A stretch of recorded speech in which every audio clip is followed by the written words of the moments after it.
Good, how are you? Are you ready? I am. I would say one of the hardest things I've had to go through is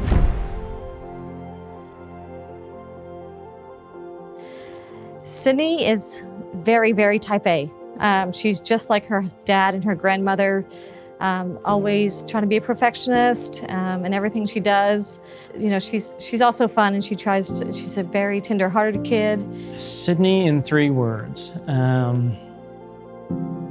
Emotional, strong, and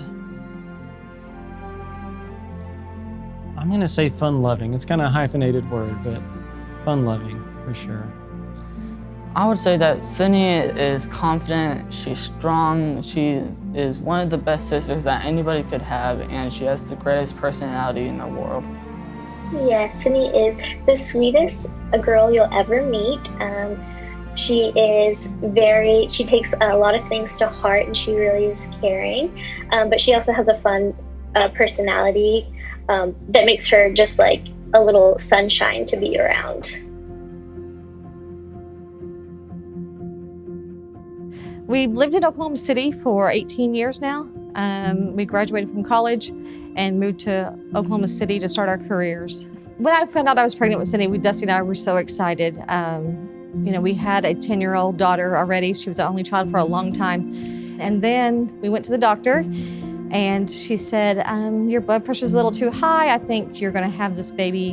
And we're like, this is almost a month early, 3.5 weeks early. And she said, it's fine. We went in to the hospital, and Sydney was born on July 1st. She was 5 pounds 4 ounces when she was born. They whisked her away. Like, as soon as I had her, they whisked her away. I didn't know what was going on. And so she ended up in the NICU for a little over a week. She stayed there, and she was jaundiced. And so when she actually came home, she was 4 pounds 11 ounces. She had all the milestones as any other child would, so she grew up just fine. She was kind of a daddy's girl. Her and I would do stuff together, like to play. At her 10-year-old checkup is when we found out that she had scoliosis. Our pediatrician noticed a slight curvature in her spine. He did the bend test. It was 18 degrees. And then by the time we went back 6 months later to the local children's hospital, we did the wait and see thing. It was 32 degrees. They, said that she needs to be braced that day. So that was the first time that we heard about bracing. I was somewhat familiar, obviously, with scoliosis because my mother had scoliosis. She had it as a child, almost at the same age that Sydney was diagnosed with it. I think being able to share those experiences with Sydney helped. I could tell her that, hey, my mom had to do this when she was younger too and had to go through this experience. We started looking at other alternatives. We went to Wisconsin to a specialty clinic up there. We went to a yoga master that actually, he was trained in India, because at that time it had progressed to 43 degrees, and Sydney felt defeated. She cried, and it was the first time that she's cried about her scoliosis. And it kind of makes me cry when I think about it, because she worked so hard at it. She wore that brace 23 hours a day for 2 years and never complained. And Dusty and I knew that we needed to do something different, because we did not really want our daughter at 12 years old to have fusion, and she was looking like she was going to have it. My wife, was really the one that started doing a lot of the research, looking on Facebook and trying to find, kind of like for more like a support group. And she found a group for VBT. I'd never even heard of it before. And I got on there and I just put Sydney's story in, like, this is her age, this is what her curve is.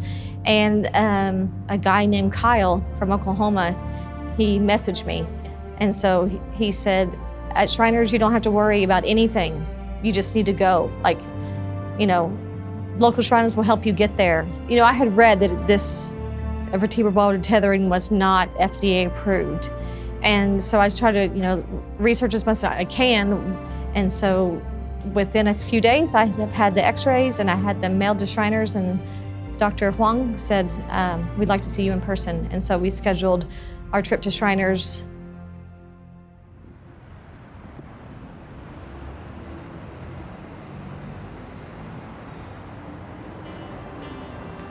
I remember the first time I went to Shriners in Philadelphia. I was nervous, but they just looked at me and just immediately started to care about me and who I was personally, like on a personal level that you don't see in very many places. Dr. Huang was fantastic. I mean, he answered all my questions, really gave me a sense that the doctors and the team there, it's not really just the doctors, it's the nursing staff, it's the whole team, everybody. They really know what they're doing. They really take care of the patient. And then there was also a sense that, you know, it wasn't just like we were going to go there and be a patient of Shriners for the time of the surgery, and then afterwards we go home and we're sort of left on our own.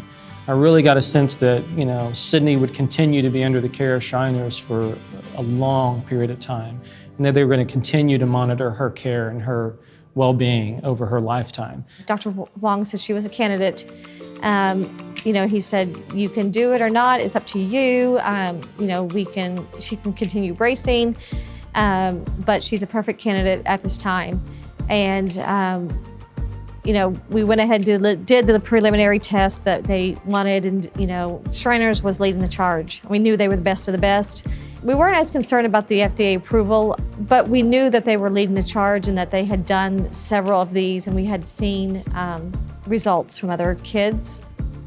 So essentially, with scoliosis, it's basically a curvature of the spine. So you have kind of a rotation component. And what we see on the x-rays and what families often see is kind of this curve on the x-rays of the spine. And so ultimately we want to straighten the spine so it doesn't get worse, and then provide the best correction we can to children. So with the VBT, or the vertebral body tether, the theory is that you can actually correct the scoliosis and use the growth to help improve the correction. And so what we tend to do is, through the chest cavity, we make smaller incisions and put a screw into the vertebral body, which is the bigger part of the spine, and put an anchor. The tether is kind of a rope that has a little bit of tension on it, and that allows us to apply a force on one side of the spine. So we compress one side, and then the other side can differentially grow. So it kind of slows down growth a little bit on one side, allowing the child's growth to help correct the curve over time as well. And so ideally, hypothetically, we think that'll preserve motion, hopefully distribute the stress of the spine so not any single level has more stress, and maybe long-term avoid more issues with degeneration and pain. With the scoliosis, say, for example, with the curvature of the spine, it affects the pulmonary function, and in severe cases can affect other organ structures. And so really we want to kind of maintain as straight a spine as we can and allow for growth and respiratory and lung development. It's a unique environment. I think for the VBT, that's a perfect example where there's very few places that you would ever be able to develop this and pioneer this technology and advance it the way that Dr. Samdani and the group here did. And here, the focus was on the children, that partnership, and that's the way this whole technology came about, which is pretty amazing. We were in the prep room with Sydney. It's a surreal moment, right? You know, we held Sydney's hand. I think we were all kind of being brave for each other, and then they wheel her off and close the doors. And I think my wife and I it was just kind of an emotional release. Sydney hasn't worn a brace since that. She's able to do everything physically that she wants to do. She had a very good experience with her surgery. You know, there were no complications or no issues. Her recovery was way better than what I was expecting in terms of her speed of recovery. I think a lot of that is due in part to the surgery itself. I mean, the procedure that the doctors have come up with for this vertebral body tethering is really incredible.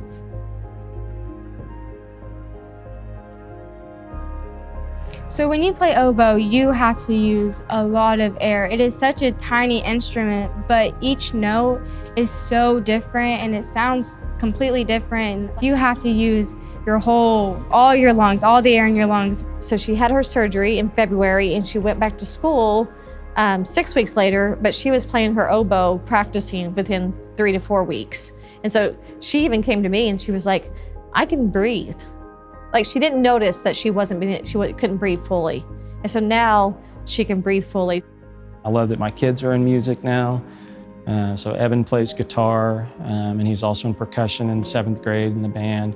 Sydney, of course, is in the band, and she plays oboe and the saxophone. So we've got a lot of, musical influence in our family.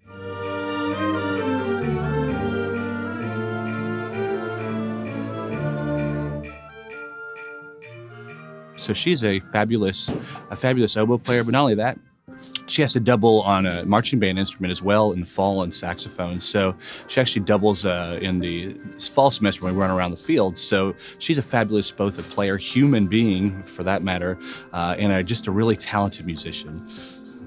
She's an incredible role model. She works with other kids very well, like you asked a while ago. It would be nice to have 50 of her. I would be very happy with 50 of Sydney's. That would be awesome. It really would. She's an awesome child. Band is my favorite subject because it's something that I get to do with my friends and I get to involve my family in.